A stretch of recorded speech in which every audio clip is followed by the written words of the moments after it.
Basketball, Curtis Blow's favorite sport.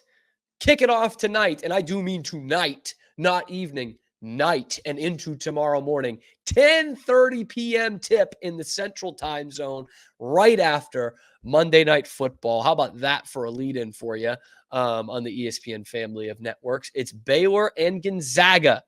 6 versus 8, 2 top 10 teams rolling out there, and 2 teams with a bunch of history, as you will well know from the 2021 National Championship game. I found this very interesting in my research for this game. I know not a lot of us love Jeff Goodman. Baylor does. Baylor is an institution, and Scott Drew does. But I was listening to the Field of 68 podcast the other day. They were doing their top 10 preview and kind of going through the teams, and it was numbers 5 through 10, their rankings. They had Gonzaga 6th and Baylor 7th, and then Duke 8th and North Carolina 9th. And you better believe all they talked about in this 10-minute segment was Duke and UNC and UConn, who wasn't even in those 5 slots. That's all they talked about. And I'm sitting here thinking, like, seriously? This is still the battle that we have to battle. Both Baylor and Gonzaga have to battle. These are 2 teams that played the national championship game 3 seasons ago. It was not all that long ago. And both have been pretty damn good ever since. And by the way, they're both in your top 10 and playing game 1.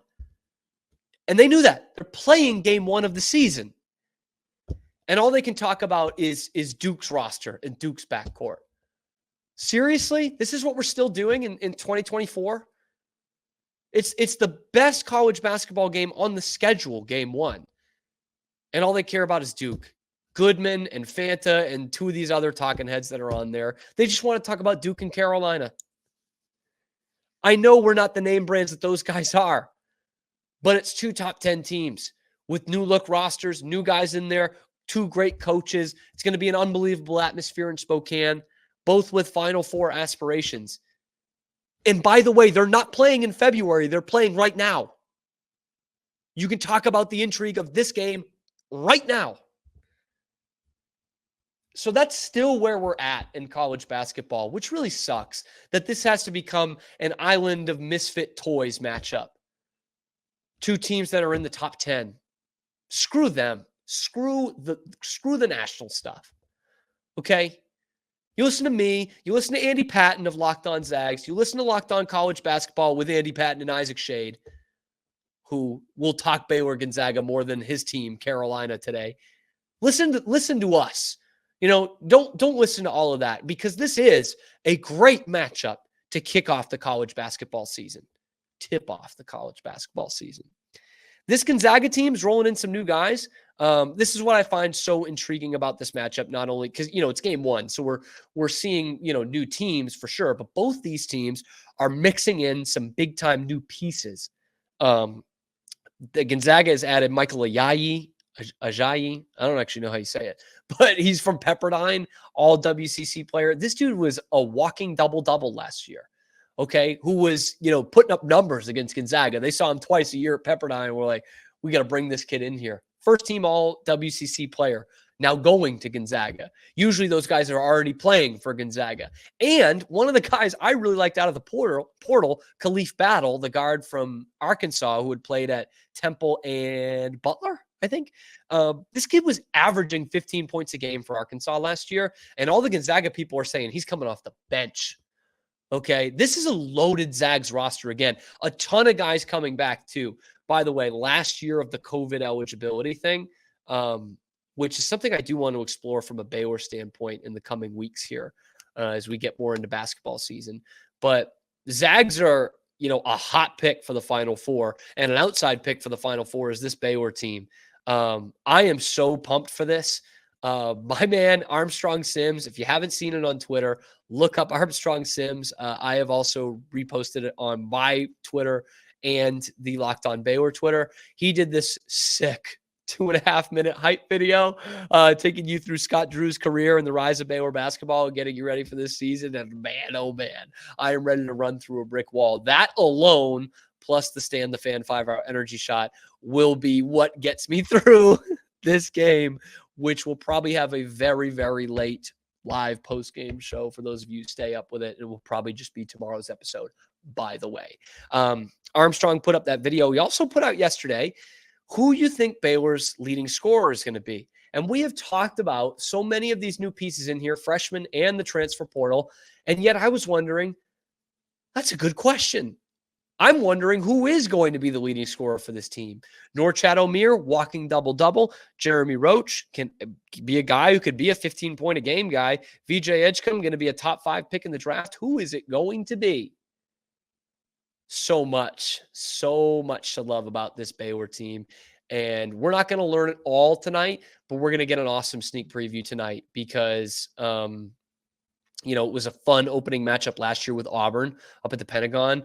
And you saw, Eve Meese break onto the scene, right? Jacoby had a really good game too, 28 points for the freshman. And, Eve Meese has that steal on the inbound and like tomahawk throwdown. Like we're going to see some moments like that tonight. And whether it's going to be Norchad Omier or Jeremy Roach or Joshua Jamuna, who's wearing number 17, which did not used to be allowed in college basketball. That is not a basketball number, which means he is coming for throats this year. VJ Edgecombe apparently can make a SportsCenter top 10 play every night. We're going to see some Rob Wright. We're going to see some Jason Asamoah. We're going to see some Jalen Celestine. I am so jacked for this team. And I really think that they can go out there and win the Big 12 in the regular season. As good as the Big 12 is, especially at the top. It's not just top heavy. It's that good, but I think Baylor can really do that. And if they can do that, they can make a Final Four. We'll get our first look of that tonight. Let me know what you think how this game is going to play out. Give me your score prediction. Who do you think the leading scorer is going to be for this Baylor team all season long? Drop that down in the comments below. How about Dave Aranda's hot seat? It's getting just a little bit cooler for you. It is for me. I'll tell you that. I'll tell you that much. I thought he coached a good game overall. And if he works on that defensive backfield before this West Virginia game, that'll be another big plus on his side. Let me know what you guys think down in the comments below. I appreciate the heck out of you guys. Our numbers for that post-game show, which started at 12:15 a.m., were awesome. I love you guys, man. I really appreciate this community that we've built and Locked On Baylor. We are like literally can count on 2 hands how many subscribers we need for 3,000. So be sure to like and subscribe. That helps out the channel a lot. I never thought we would be doubling the subscribers number when I took over this podcast just over a year ago. But you guys have made for an unbelievable community in growing this pod. So I super appreciate that. Again, like and subscribe. Ring that notification bell to get notified every time we drop a video on YouTube or wherever you get your podcast. We'll see you in the wee hours of the morning, breaking down a top 10 matchup between Baylor and Gonzaga right here on Locked On Baylor.